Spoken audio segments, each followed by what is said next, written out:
There's a new study that may suggest we are not alone. A group of researchers say they've identified at least 7 stars that might be surrounded by super advanced alien megastructures known as Dyson spheres. What if someday we could build a superstructure so big we could basically surround our sun and capture its energy directly? दोस्तों, scientist के मन में universe को लेकर हमेशा ये सवाल रहा है, क्या ह्यूमंस के अलावा इस यूनिवर्स में कहीं और भी इंटेलिजेंट लाइफ एग्जिस्ट करती है, और अगर करती है तो वो डेवलपमेंट की किस स्टेज पर है।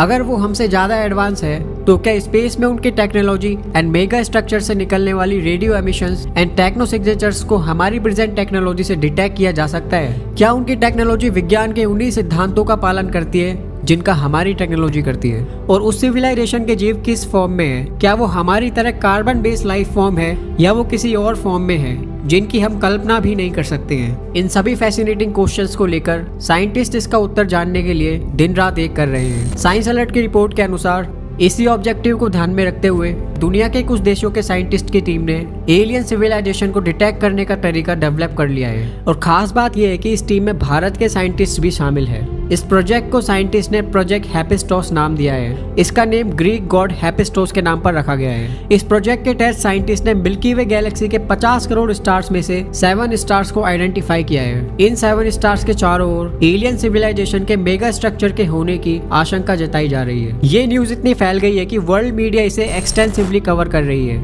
क्या इस बार साइंटिस्ट की टीम ने एडवांस सिविलाइजेशन को डिटेक्ट करने में सफलता हासिल की है, या फिर ये हमेशा की तरह कोई डस्ट क्लाउड या नेबुला है?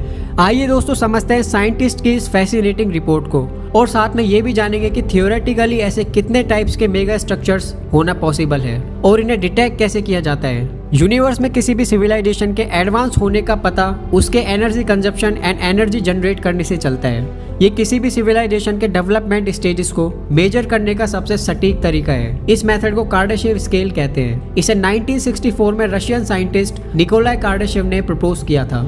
इस स्केल के बेस पर सिविलाइजेशंस को 3 टाइप्स में क्लासिफाई किया गया है, type 1, type 2 and type 3।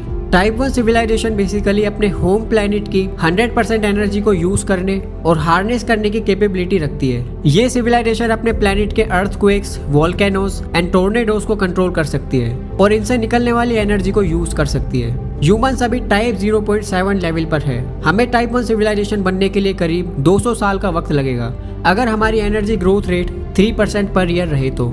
Type 2 civilisation अपने पूरे सोलर सिस्टम को कंट्रोल कर सकती है। ये सिविलाइजेशन अपने पेरेंट स्टार की 100% एनर्जी को हार्नेस कर सकती है। ये इतनी एडवांस है कि अपने पेरेंट स्टार के चारों ओर एक मेगा स्ट्रक्चर कंस्ट्रक्ट कर सकती है और इसके जरिए उस स्टार की 100% एनर्जी को यूज कर सकती है। इस मेगा स्ट्रक्चर को ही डायसन स्फीयर एंड मेट्रियोश का ब्रेन कहते हैं। टाइप 2 सिविलाइजेशन बनने में ह्यूमंस को करीब 3200 साल का वक्त लगेगा। अगर बात करें टाइप 3 सिविलाइजेशन की, तो ये सिविलाइजेशन पूरी गैलेक्सी को कंट्रोल कर सकती है और गैलेक्सी में मौजूद ब्लैक होल्स, न्यूट्रॉन स्टार्स और गैलेक्सी के सभी प्लैनेट्स एंड स्टार्स की एनर्जी को हार्नेस कर सकती है। ये सिविलाइजेशन इतनी एडवांस है कि ये वार्म होल क्रिएट करके कुछ ही सेकंड्स में इंटरगैलेक्टिक ट्रैवल कर सकती है। साथ ही ये सब स्पेस के जरिए इंटरगैलेक्टिक कम्युनिकेशन भी कर सकती है। इनकी ट्रांसमिशन टेक्नोलॉजी में लाइट की स्पीड का कोई बैरियर नहीं है। यहाँ तक कि ये सिविलाइजेशन अपने आप को हमेशा के लिए जीवित रख सकती है, क्योंकि ये सभ्यता कई हजारों या लाखों सालों के एवोल्यूशन के चलते अपनी ओरिजिनल फॉर्म से इतना बदल चुकी होगी कि इनमें और सुपर आर्टिफिशियल इंटेलिजेंस में अंतर कर पाना मुश्किल होगा। कार्डाशेव स्केल के ओरिजिनल प्रपोजल का ये फाइनल टाइप है। इसके अलावा भी दोस्तों साइंटिस्ट ने ये दावा किया है कि कार्डाशेव स्केल की टाइप 3 सिविलाइजेशन से भी कई ज्यादा एडवांस सिविलाइजेशंस यूनिवर्स में मौजूद हो सकती है। ये एक डिफरेंट टॉपिक है, इस पर मैं एक अलग से वीडियो बनाऊंगा। अभी इन्हें डिटेक्ट कैसे किया जाता है इसे समझते हैं। दोस्तों साइंटिस्ट ऐसे सिविलाइजेशन के mega structures and power stations को डिटेक्ट करने की कोशिश कर रहे हैं और प्रोजेक्ट हेफेस्टोस की टीम ने ऐसे ही 7 कैंडिडेट्स को आइडेंटिफाई किया है जो पोटेंशियली टाइप 2 सिविलाइजेशन के मेगा स्ट्रक्चर्स हो सकते हैं। पर ये इस नतीजे तक पहुंचे कैसे कि यहाँ पर कोई एडवांस सभ्यता मौजूद हो सकती है? इसे समझने के लिए इसके पीछे के लॉजिक को समझना होगा। दोस्तों सभी स्टार्स अलग अलग स्केल और अमाउंट में इलेक्ट्रोमैग्नेटिक वेव्स एंड रेडिएशंस को एमिट करते हैं, जो मेनली 4 तरह की होती है। Radio waves, infrared waves, ultraviolet waves and gamma rays. अब हुआ ये कि प्रोजेक्ट हेफेस्टोस के साइंटिस्ट ने दुनिया के 3 टेलीस्कोप्स के 50 करोड़ स्टार्स के डेटा को एग्जामिन किया, क्योंकि दोस्तों stars naturally ultraviolet rays emit करते हैं, और अगर किसी स्टार में यूवी रेज से ज़्यादा किसी और रेज की वेवलेंथ पाई जाती है तो इसका मतलब है कि उस स्टार में कुछ तो अलग है। क्योंकि अगर किसी स्टार के चारों तरफ डायसन स्फीयर कंस्ट्रक्ट किया गया है तो वो उस स्टार की सारी एक्सट्रीम हीट एब्जॉर्ब कर लेगा, जिससे वो स्फीयर हीट अप हो जाएगा और वो उस हीट को इंफ्रारेड वेवलेंथ के रूप में एमिट करेगा।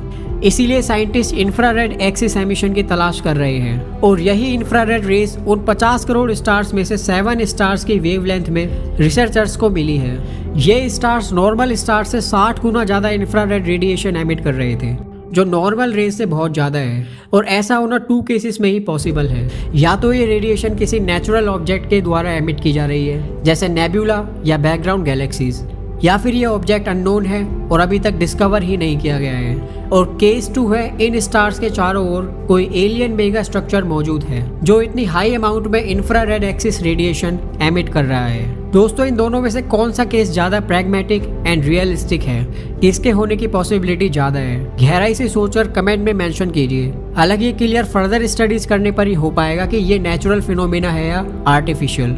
फिलहाल साइंटिस्ट इन स्टार्स को ठीक से समझने पर काम कर रहे हैं, और शायद जल्द ही हमें पता चल जाएगा कि ये एलियंस है या फिर कुछ और। दोस्तों इससे रिलेटेड फर्दर इन्फॉर्मेशन को लेकर मैं आपको अपडेट करता रहूँगा। इसके लिए आप मेरे चैनल को सब्सक्राइब कर सकते हैं, और अगर ये वीडियो इंटरेस्टिंग लगी तो इसे अपने फ्रेंड्स के साथ जरूर शेयर करें, और इस वीडियो को लाइक करना ना भूलें। Thank you so much for watching this video.